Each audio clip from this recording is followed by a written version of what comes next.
Krishna, Hare Krishna, Krishna Krishna, Hare Hare, Hare Rama, Hare Rama, Rama Rama, Hare Hare.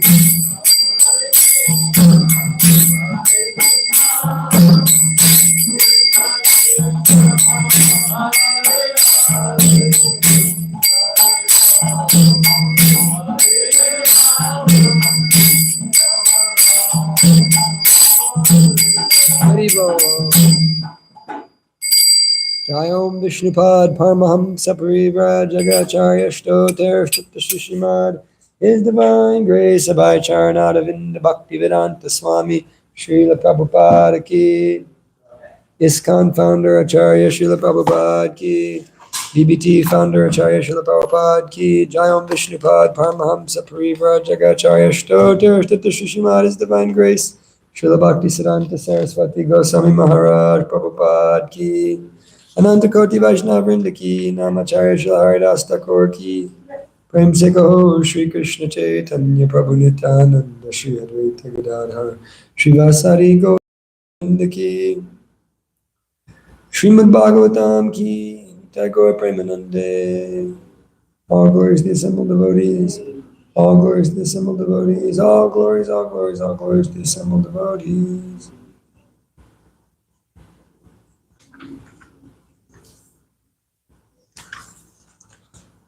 Om Namo Bhagavate Vasudevaya. Om Namo Bhagavate Vasudevaya. Om Namo Bhagavate Vasudevaya.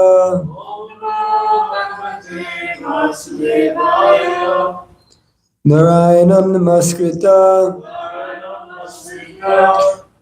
Naram Chaiva Narottamam Devyam Saraswatim Vyasam Tato Jaya Madirayat Nastapreshu Abhadreshu Nityam Bhagavata Sevaya Bhagavate Tamashloke Bhakti Bhavati Naishtake. Hare Krishna, everybody. Today we're reading from Srimad Bhagavatam. We'll be doing text 51 and 52. It's a very, very short purport of 51. So I'm going to read 51 and we'll do 52 responsively.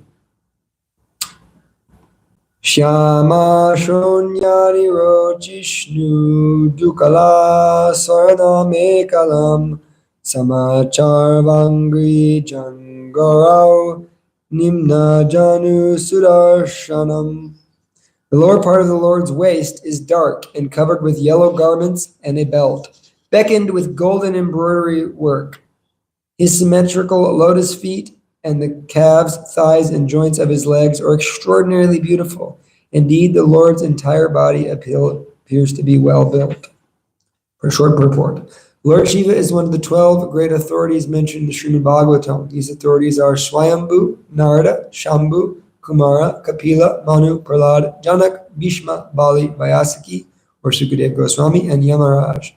The impersonalists who generally worship Lord Shiva should learn of the transcendental Satch Ananda form of the Lord. Here, Lord Shiva kindly describes the details of the Lord's bodily features. Thus, the impersonalist's argument that the Lord has no form cannot be accepted under any circumstance. Pada Sharat Padma Pala Sarochisa Naka Dubir Non Taragam Vinunvata Pradashaya Swiyamapasta Sadvasam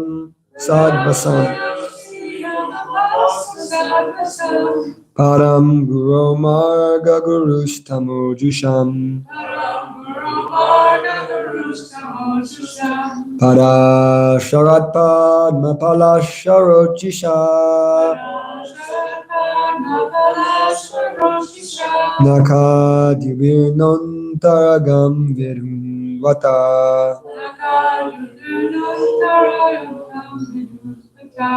Pradashaya swiyam apasta sadvasam. Param guru marga gurustamo jusham. Pada sharat padma pala sharochisa. Nakadibir non taragam virum vata.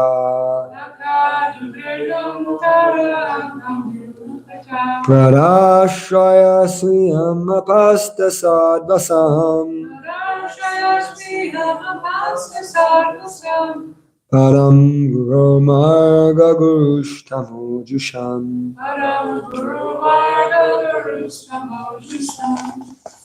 Parasharat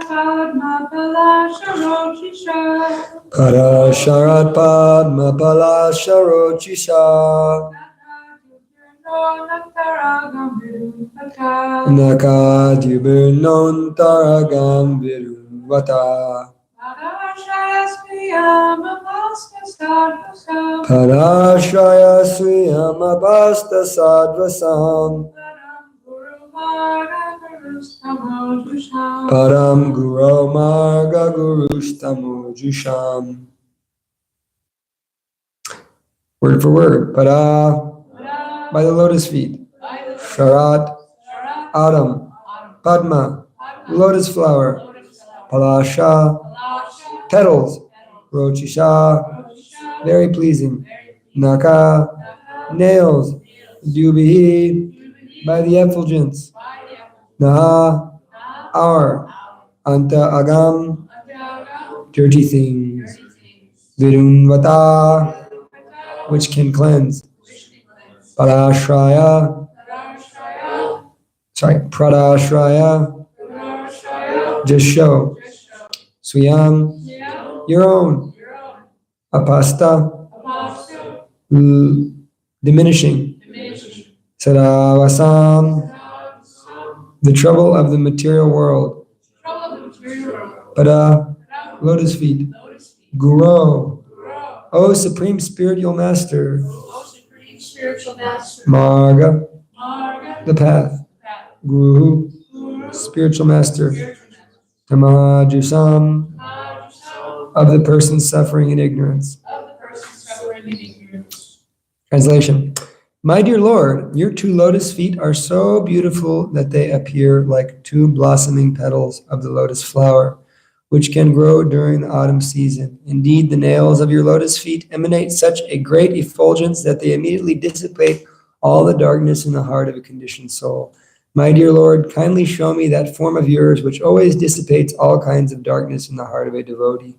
My dear Lord, you are the supreme spiritual master of everyone. Therefore, all conditioned souls covered with darkness of ignorance can be enlightened by you as the spiritual master. Purport. Lord Shiva has thus described the bodily features of the Lord authoritatively. Now he wants to see the lotus feet of the Lord. When a devotee wants to see the transcendental form of the Lord, he begins his meditation on the Lord's body by first looking at the feet of the Lord. Srimad Bhagavatam is considered to be the transcendental sound form of the Lord, and the 12 cantos are divided in accordance with the transcendental form of the Lord. The first and second canto of Srimad Bhagavatam are called the two lotus feet of the Lord. It is therefore suggested by Lord Shiva that one should first try to see the lotus feet of the Lord.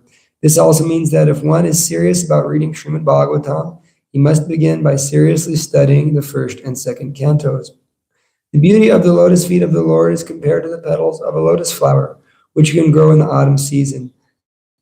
By nature's law, in autumn, the dirty or muddy waters of rivers and lakes become very clean. At that time, the lotus flowers growing in the lakes appear very bright and beautiful. The lotus flower itself is compared to the lotus feet of the Lord, and the petals are compared to the nails of the feet of the Lord.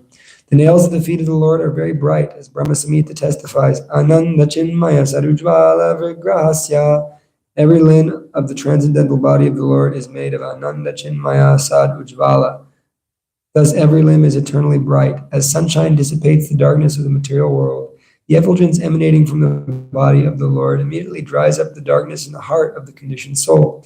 In other words, everyone serious about understanding the transcendental science and seeing the transcendental form of the Lord must first of all attempt to see the lotus feet of the Lord by studying the first and second cantos of Srimad Bhagavatam. When one sees the lotus feet of the Lord, all kinds of doubts and fears within the heart are vanquished. In Bhagavad Gita, it is said that in order to make spiritual progress, one must become fearless. Abhayam sattvasam shuddhihi. Fearfulness is the result of material involvement. It is also said in Srimad Bhagavatam 11:2-37, Bhayam dvitya binishve Bhayam dvitya binivishataha syat. Fearfulness is creation of the bodily conception of life. As long as one is absorbed in the thought that he is this material body, he is fearful. And as soon as one is freed from the material conception, he becomes Brahma Bhuta, or self-realized, and immediately becomes fearless. Brahma Bhuta Prasanatma. Without being fearless, one cannot be joyful. The bhaktas, the devotees, are fearless and are always joyful because they are constantly engaged in the service of the lotus feet of the Lord. It is also said, Evam prasana manaso bhagavad bhakti yogataha bhagavad tattva vijnanam mukta sangasya jayate. By practicing Bhagavad Bhakti Yoga, one becomes fearless and joyful. Unless one becomes fearless and joyful, he cannot understand the science of God. What a statement. Unless one becomes fearless and joyful, he cannot understand the science of God. Bhagavat tattva vijnanam mukta sanga sangasya jayate. This verse refers to those who are completely liberated from the fearfulness of this material world. When one is so liberated, he can really understand the transcendental features of the form of the Lord. Lord Shiva therefore advises everyone to practice Bhagavad Bhakti Yoga.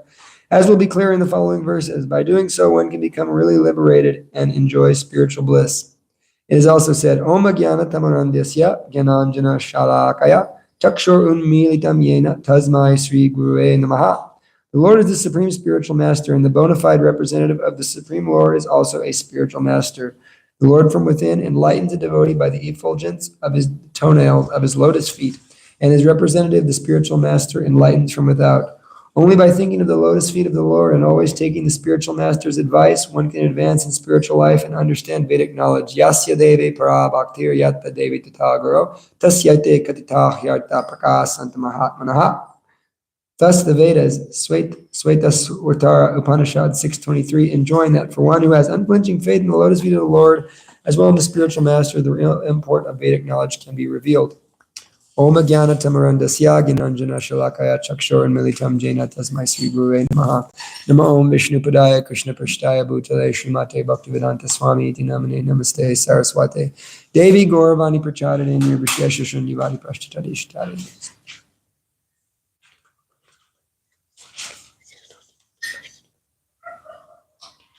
Haribol. So we have very nice, beautiful, long purport by Srila Prabhupada, speaking of a lot of different topics. But basically, both these verses that we've discussed and that we've read are stressing this importance of Bhagavat. Book Bhagavat and person Bhagavat, right? There's two types of Bhagavats.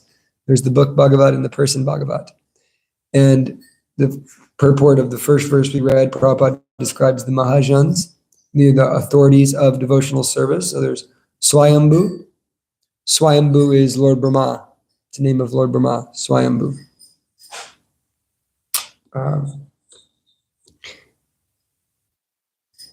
So how is Lord Brahma a Mahajan?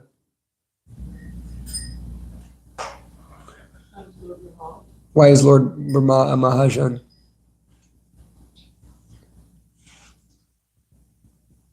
Because he was enlightened in the heart by Krishna, the beginning of creation. First verse of Srimad Bhagavatam. Adi Kavi, Lord Brahma's Adi Kavi, the original learned person, was enlightened in the heart by Krishna at the beginning of the creation. So Krishna is the original guru. He's the Chaita guru in our heart, and he begins by enlightening Lord Brahma. And so Lord Brahma is the ultimate head of our sampradaya. Lord Brahma is the beginning, and from Lord Brahma, Narada, Vyasadeva, Madhva, down to Madhavendra Puri, Srila Ishvara Puri, Lord Chaitanya, Rupa and Sanatan, Krishnadas Kaviraj, Narottam Das, Vishwanath Baladev, Jagannath Das Babaji, Bhaktivinoda Thakur, Gorkishore Das Babaji, Bhakti Siddhanta Saraswati, Srila Prabhupada, so forth.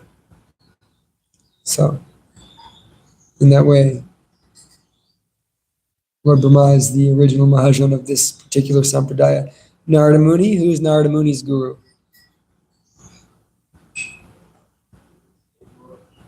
What? Yeah, Lord Brahma. Lord Brahma is Narada Muni's guru. Shambhu, who's who's Shambhu? Lord Shiva. Lord Shiva is the Adiyogi. The Kumaras, who's the Kumaras guru? Yeah, Lord Brahma, but they actually became enlightened when they saw the Lord, because they were impersonalists. They were born already enlightened, so they didn't become devotees until they saw Krishna. Right? Tasya Ravinda Nayanasya Padaravinda Kinjal Karmishra Talasi Makaranda Vayu Antargata Swabavarena Chakaratesham Shanksho Bamakshara Jusam Apichitatanvo. It's the verse that describes that the four Kumaras, they smelt the tulsi leaves emanating from the lotus feet of the Lord. And even though they were staunch impersonalists, they had a change in mind and heart because they came in contact with those tulsi leaves. And then there's Lord Kapila Dev. Lord Kapila Dev is his own guru because he's Lord Kapila Dev. He does not need a guru. He was born totally enlightened because he's Krishna himself. Manu, referring to Swayambhuva Manu. Swayambhuva Manu is the son of Lord Brahma. And so Lord Brahma's, Swayambhuva's guru is Lord Brahma. Swayambhuva Manu is the father of who we're reading about, not the father, but the great-grandfather, because we're still in the line of Dhruva. We'll remember that what's happening is that first we heard of Manu being created from Lord Brahma. Lord Brahma was creating various entities, and none of them were reproducing nicely. The Kumaras came out, and then they were not going to do it. They were staunch about being brahmachari and being spiritually aware. And so then the Rudras came out and they were really violent. And so all these different living entities appeared. And finally, Swayambhuva Manu and his wife, Shatarupa, that's her name, appeared. And therefore, they agreed to produce population. And there were two sons of Swayambhuva Manu. Anybody know their names? King Uttanapad and King Priyavrata. So King Priyavrata went to perform austerity, and at this point in the Bhagavatam, he's still performing austerity, and King Uttanapad became the father of Dhruva Maharaj. And so then we heard about Dhruva Maharaj, and then we're in the line of Dhruva Maharaj. There were so many different kings, coming down to King Vena. King Vena was evil, so he was killed off by the Brahmins. And from his body, they churned Maharaj Prithu. And then in the beginning of this chapter, we read about Maharaj Prithu's sons and how it went down to King Barishat. King Barishat is the father of the Prachetas. The Prachetas are the sons of King Prachini Bharat. That's why they're called the Prachetas. And so here we are hearing about how the Prachetas were told by King Barishat to go perform austerities before they took over their duties of ruling the kingdom. So now the Prachetas are performing austerities under the water and have achieved darshan of Lord Shiva, and Lord Shiva is speaking enlightening words to them. So it's important because sometimes it's a lot to read the Bhagavatam. You got to read it a few times to kind of get the story, how it's all going here, how everybody's related. Usually it's these separate, all the wisdom is there, but how is it all related? Because then you can connect it. So we're hearing now Lord Shiva, Shambhu, enlighten the sons of Manu, or the grandchildren of Manu, the descendants of Manu, Swayambhuva Manu, one of the great authorities. And of course, Prahlad Maharaj. Who's Prahlad Maharaj's spiritual master? Narada Muni. How was Prahlad Maharaj? He was enlightened by Narada Muni in the womb. He was a great devotee of Krishna, of course. He was the one who brought Lord Nrsingadev forth. Janak. Who's King Janak? You know Divya Singha? Mother Swami knows everything. Yeah, King Janak is the father of Mother Sita. Sita Devi. Janak, there's a whole story about Janak's enlightenment. I forgot the sage's name, but it's really far out. I don't know it well enough to tell it. Bhishmadev, one of the great Mahajans. Bhishmadev is the son of Mother Ganges. Bali Maharaj is the grandson of Prahlad Maharaj, who was considered a Mahajan because he surrendered everything to Lord Vamanadev. And Vyasaki. Who's Vyasaki? Shukadev Goswami, who is the son of Vyasadeva. Therefore, he was enlightened in the womb by hearing Srimad Bhagavatam from Vyasadeva, the disciple of Narada. And then we have Yamaraj, lastly Yamaraj, great authority in devotional service, who incarnated as Vidura. Yeah, good job. So we're hearing about the person Bhagavat and the book Bhagavat. So we have to take shelter of both.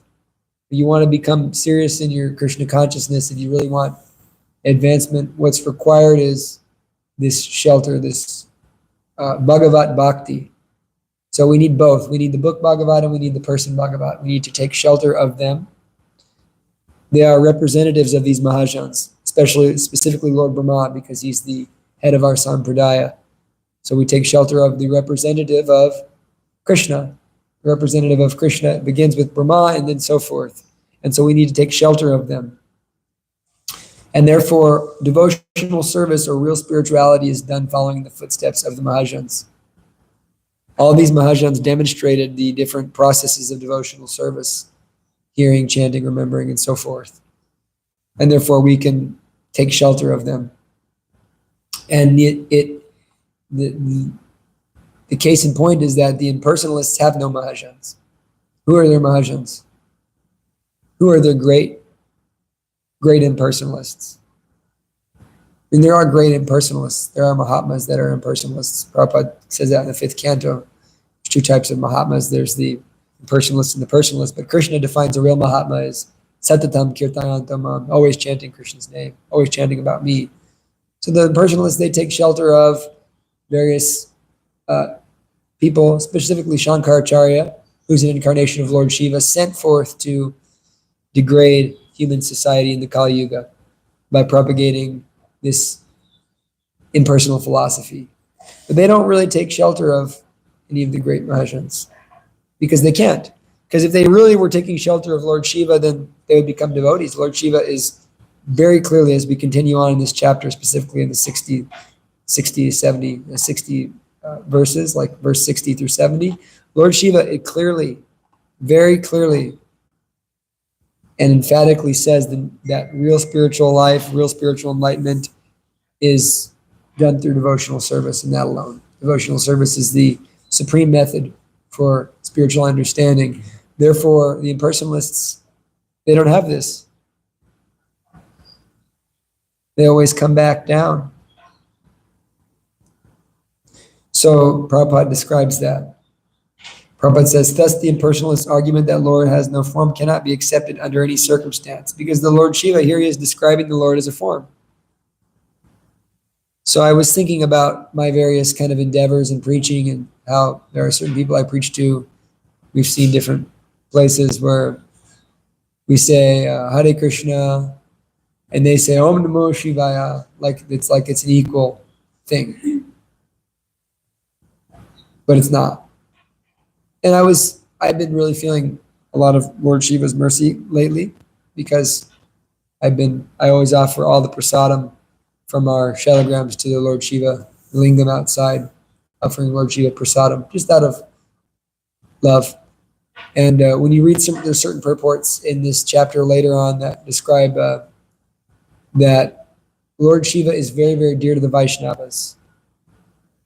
Very, very dear to the Vaishnavas, because He's the greatest devotee of Krishna, and therefore the Vaishnavas are very dear to him. He's very dear to the Vaishnavas.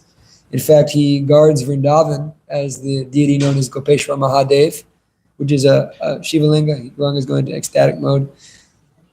There's a Shiva Linga in Vrindavan, Gopeshwar Mahadev, who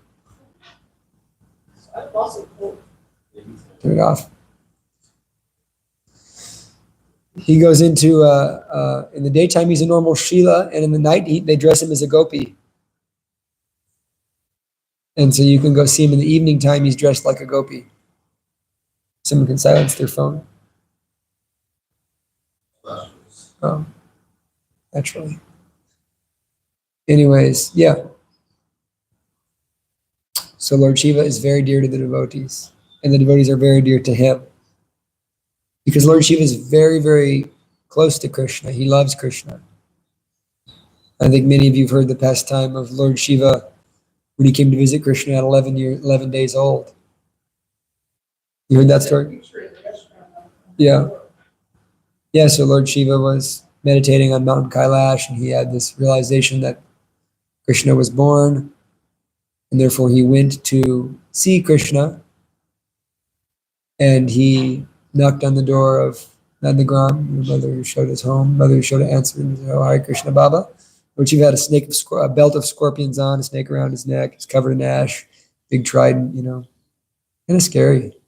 Someone came to your door like that. And he was 10 feet tall. That would be scary. See your baby.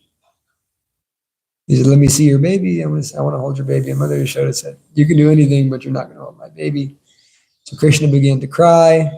Lord Shiva argued with her, and he said, "I'll wait here for 10,000 years." And Mother Yashoda said, "I can wait here longer than you. I'm not going to see my baby. I'm not going to let you hold Krishna." And so Mother Yashoda defeated Lord Shiva. How is that? Because Mother Yashoda is more powerful than Lord Shiva. Mother Yashoda, she can chastise the personality of Godhead. She can. Was this after or before Puja? This is 11 days after Krishna's birth. So I'm not sure how many days after Krishna's birth the Putana incident happened. Pretty much around the same time. So, yeah, Mother Yashoda was able to defeat Shiva because she's full of love. And so then Lord Shiva went to the Jamuna, and he was sitting there kind of morose. Krishna began to cry, and Krishna began to cry. And finally the gopis began to think, he must have made an offense to some great sadhu. And so Mother Yashoda explained what happened. So the gopis went and found Lord Shiva, and they brought him back. Lord Shiva came in, and he held Krishna, and Krishna smiled, and Lord Shiva smiled. And Lord Shiva held baby Krishna, and Krishna stopped crying.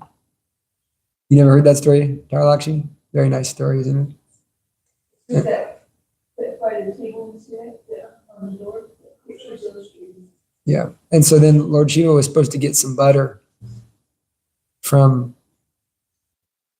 Gokul, and he did because Parvati wanted butter from Gokul, and so he was taking the butter back, but he was so absorbed in Krishna, and he started eating the prasadam, and he ate all the butter on the way back. And when he got back, he was covered in butter, and Parvati was like, "Where's the butter?" And Lord Shiva was like, "Oh, I ate it all." And so Mother Parvati cursed at Shiva because Lord Shiva ate that prasadam, and no one's going to eat his prasadam. So that's one nice story about Lord Shiva and Krishna. But there's many pastimes of the intimacy that's experienced between Lord Krishna and Lord Shiva. So, yeah, we need to take shelter of the Bhagavat, because the Bhagavats are explaining the truth. Lord Brahma says, Ishvara Parama Krishna Satchit Ananda Vigraha Anadir Govinda Sarvakarana Karnam. That Krishna is the original personality of Godhead. He's the source of all sources, cause of all causes. He's the Ishvara Parama. He's the supreme controller. This is the final conclusion of knowledge, and Krishna himself corroborates that. Vaidashta Sharviraham Eva Vedyo, Vedanta Krid Veda Vedeva Chaham. That of all the Vedas, all the study of the Vedas, this is the most important thing, is if you just love Krishna. That's it. You're the knower of everything. You're the most spiritually advanced. Just try to love Krishna. If we go back, there's a few verses back where Lord Shiva directly says Krishna. He doesn't say Vishnu, he says Krishna directly. So we need shelter of the person Bhagavat. And then Prabhupada, in the next purport, he speaks of the beauty of the Lord and how the Lord's body, it destroys all darkness. The Lord's body is all effulgent. And you can imagine that, just he's like a sun. It's described various places. I thought it was in the Chaitanya Bhagavat because I'd heard devotees tell it like it was, but when I actually read the Chaitanya Bhagavat, that description isn't there. But I've heard before that, when Lord Chaitanya was demonstrating the Mahaprakash, he was brighter than the sun, but that light wasn't burning the eyes. It was like bright as the sun, but it wasn't burning. You can imagine that. It was like the spiritual light. It's very cooling, but very bright at the same time. So then Prabhupada goes on to speak of the nature of the devotee. He's wanting to see that the Lord from the lotus feet to the body. So why is it we look at the Lord's lotus feet first? We look up to his face. This is the proper way to actually take darshan. It's kind of difficult with our deities because our deities are very small, so you just see their feet and their body all at the same time. When you're in Mayapur, you can really, you can spend like 10 minutes just looking at Madhava's lotus feet, and then another 10 minutes looking at his legs, and another 10 minutes looking at his chest. And then you can take darshan for 40 minutes in Mayapur, no problem, easily. You just sit there for 40 minutes and just look at all the details of Madhava. And then you look at Radharani, there's another 40 minutes, right? But you don't get to see her feet, except on Radhastami. And they say that's not bona fide, but anyways, they're doing it anyways. Radharani wants to show her feet. Be there. But and Gopastami too. They show Radharani's feet on Gopastami and Radhastami in Mayapur. And on Radhastami, all the gopis, they have ropes. They hold ropes in their hands instead of fans, like cow ropes, like they're lassoing some cows. But yeah, so we look at the Lord's lotus feet first. Prabhupada explains that if you look at the Lord just as a whole, it can be impersonal. And this is also the process of eightfold mystic yoga. They're meditating. There's the eight processes, and then there's the last stage before samadhi is was it dhyana? That's the process of meditating on each limb of the Lord in the mind.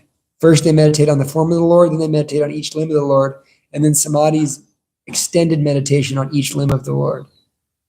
That's the final goal of mystic yoga. So in either way, whether one's a devotee worshiping a deity or even a mystic yogi, they're meditating on the Lord.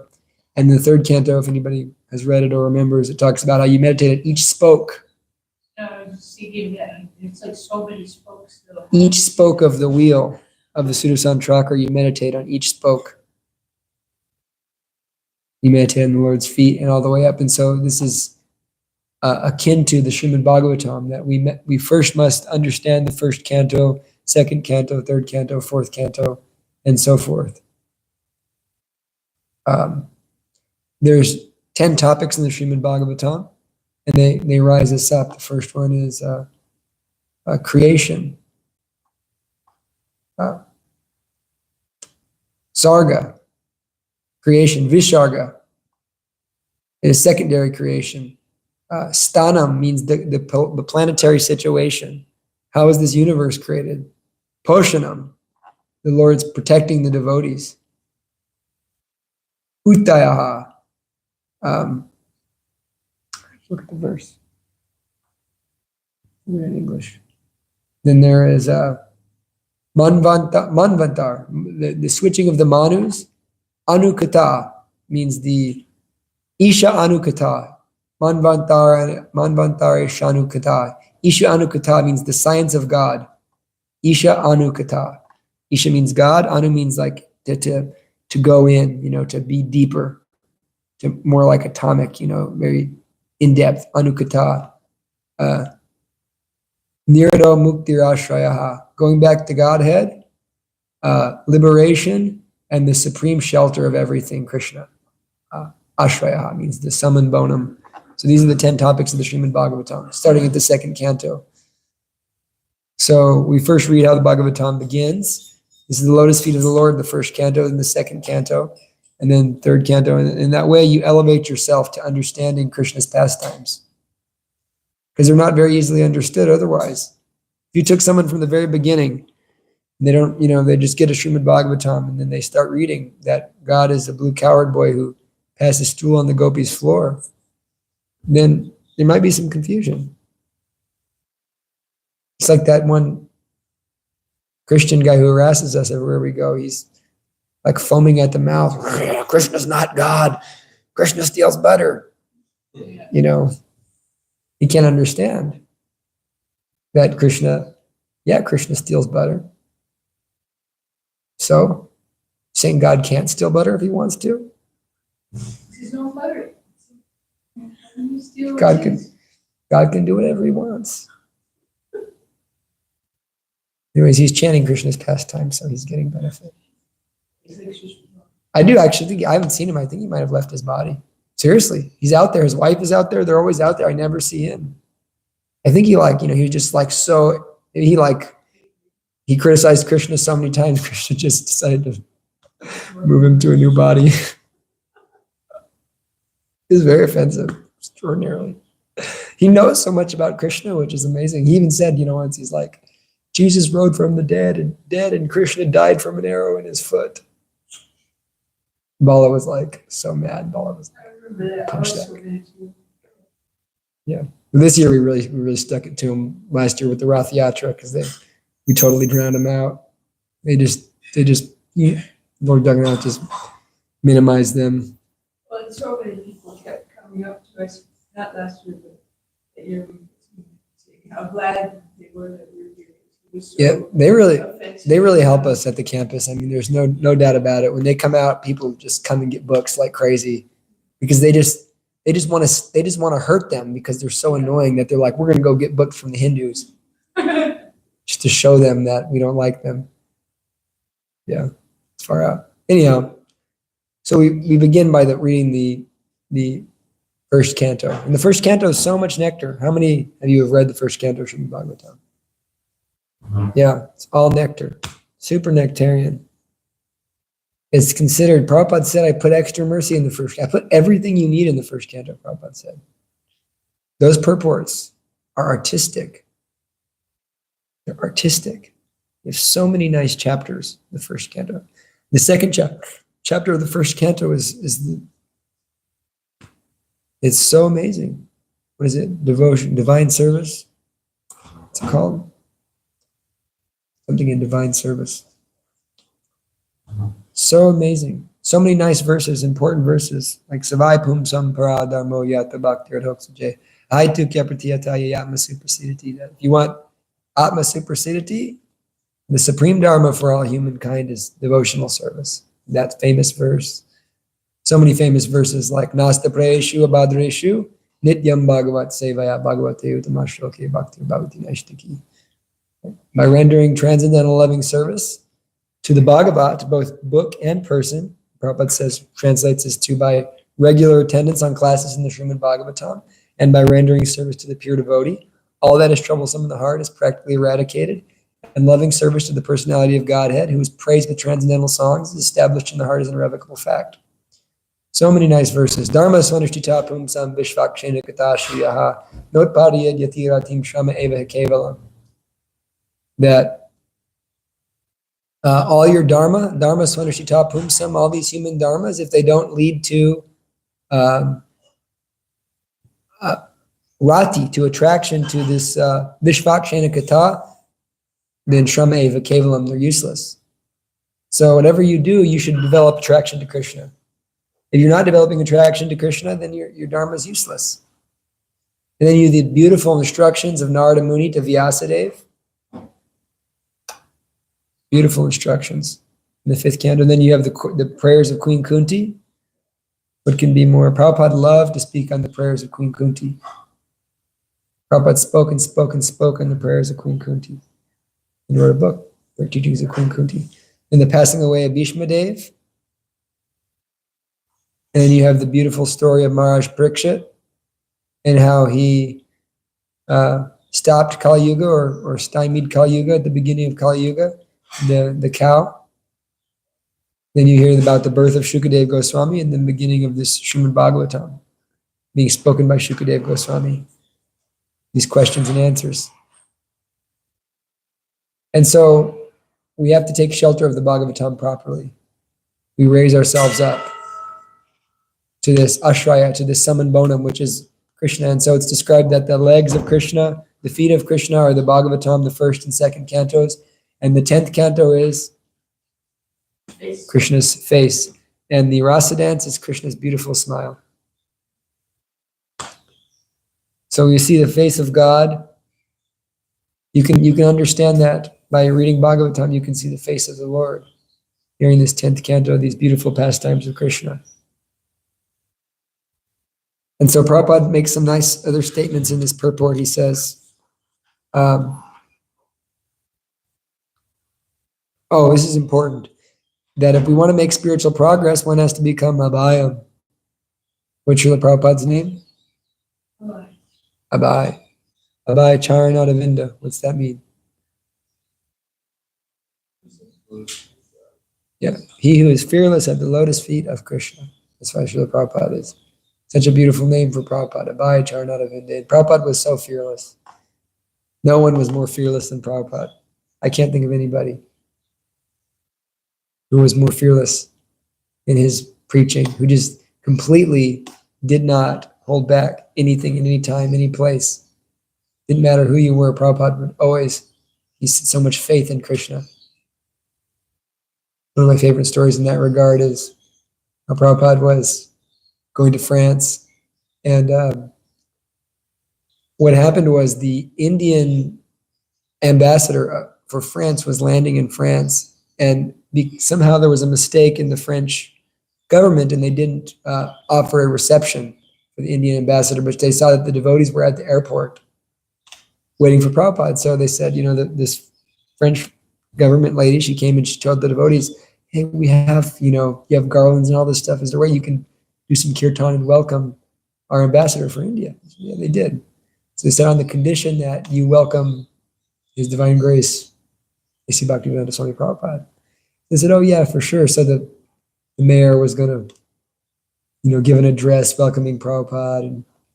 And so there was an etiquette. So Prabhupada came to the City Hall of Paris, it's a pretty big building, ancient. And they told Prabhupada, they said, Prabhupada, when the mayor walks in, you have to stand up and all this. And Prabhupada just sat there chanting. And then the mayor walked in and Prabhupada didn't stand up. Everybody stood up. Prabhupada just kept sitting down. They said, Prabhupada, you're supposed to stand up. Prabhupada said, to whom am I standing for? I'm not standing for some atheistic mayor or materialist. I'm the representative of Krishna. So the mayor just stood there for a while. Prabhupada, finally the mayor just decided to speak, and he started glorifying Srila Prabhupada, saying France has been a very spiritual country and so forth, and all these nice, formalities. And so Prabhupada, they gave Prabhupada a chance there. Prabhupada said, your government is demoniac because you're not propagating God consciousness. So I recommend you, the government of Paris, you take up this Krishna consciousness movement. Oh, Prabhupada, straight to the jugular. No fear. Abhayam. What can be more abhayam than crossing the ocean at 70 years old without any money? Having heart attacks on the boat, coming to New York from being such a pure life and living in the Bowery. Prabhupada was fearless because he was situated at the lotus feet of Krishna. So we have to become fearless. How do we become fearless? We have to take shelter of Krishna. We have to lose the bodily conception of life. So someone who's seriously situated on the Brahmabhuta platform, he has no fear. He is prasanna atma. He's always joyful. Because he knows Krishna's in control. He has no anxiety, not just fear, he has no anxiety. He's always peaceful. Bhaktaram yagyatapasam sur sarvalokam heshvaram suridam sarvabhutanam gyatamam shantam rachiti. How do you be peaceful? Krishna is the bhakta. He's the master and the enjoyer of all your sacrifice, all your tapa. He's Sarvaloka Maheshwaram. He's the Lord of all planets, all demigods. He's the master of everything, controller of everything. Krishna's in control. And he's Suridam Sarvabhutanam. He's your best friend. He's your Surit. No one can be a sweeter friend to you than Krishna. Do you talk to Krishna like your friend? You say, my dear friend, how are you doing today, my dear one? I'm like, She's in a higher rasa than I am. And so, Gatamam Shantam Richyati, one who knows this, he can become peaceful. And there's a nice point here, Prabhupada makes this. Unless one becomes fearless and joyful, he cannot understand the science of God. So if you're not joyful, then you're not understanding the science of God. Fearless and joyful. That means you have to become Brahmabhuta Prasanatma, Nasochadina Kamshati. You have to become situated on the spiritual platform. How? Simple. Mamcha yovya bicharena bhakti yogena sevate. By doing bhakti yoga, sagunan samatit yaitan, you go beyond the modes. You want to be beyond the modes? Then don't just chant. Don't just do your deity worship. Don't just do your service. Do it with the idea that you're serving Krishna. We say a lot of times, I have service, I have service, I have service. But you get service. It's not, it's a privilege to do service. Some devotee is going to do that service. There's no doubt. You don't have to do it, but some devotee will do it. And that devotee who has bhakti in his heart, he'll get the benefit of it.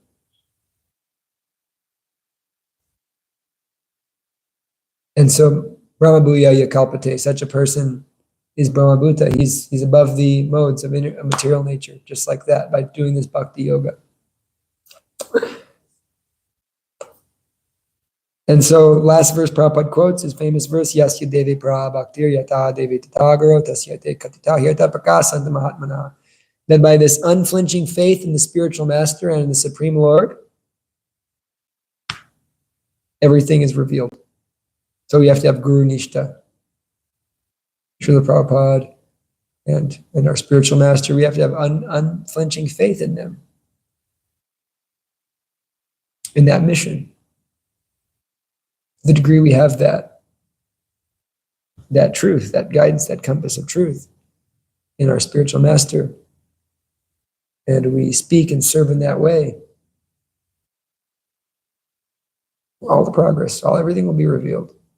Because the spiritual master is engaging us in Sadatam Yuktanam, Tesham Sadatam Yuktanam, Bhajatam Priti Purvakam. He's engaging us in this eternal service, Satatam Yuktanam. And he says, Krishna says, it's Priti Purvakam, done with love. That's the key ingredient. We can't just do service. It's got to be done with affection for Krishna. Priti Purvakam.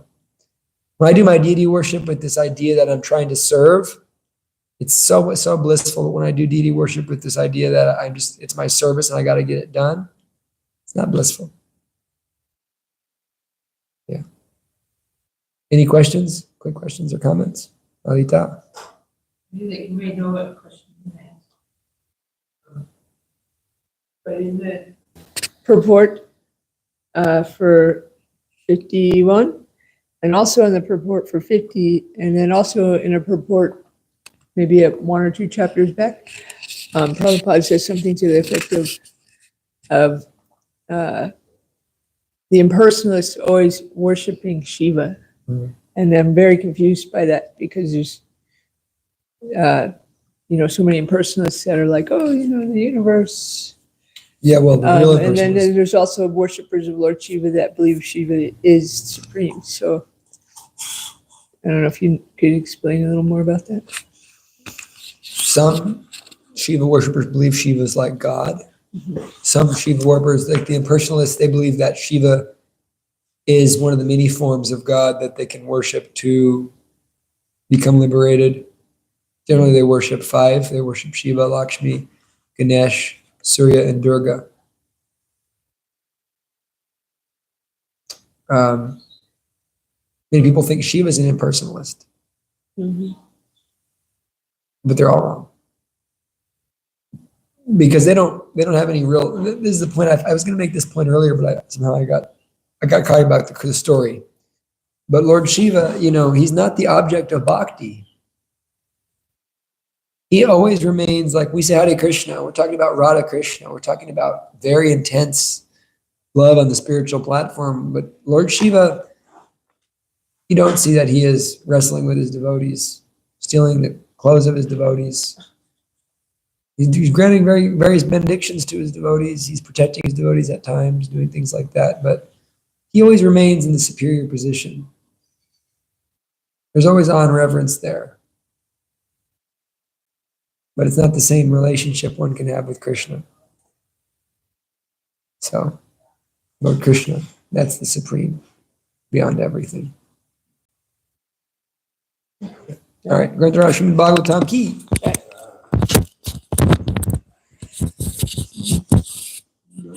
Never having first time read the verse.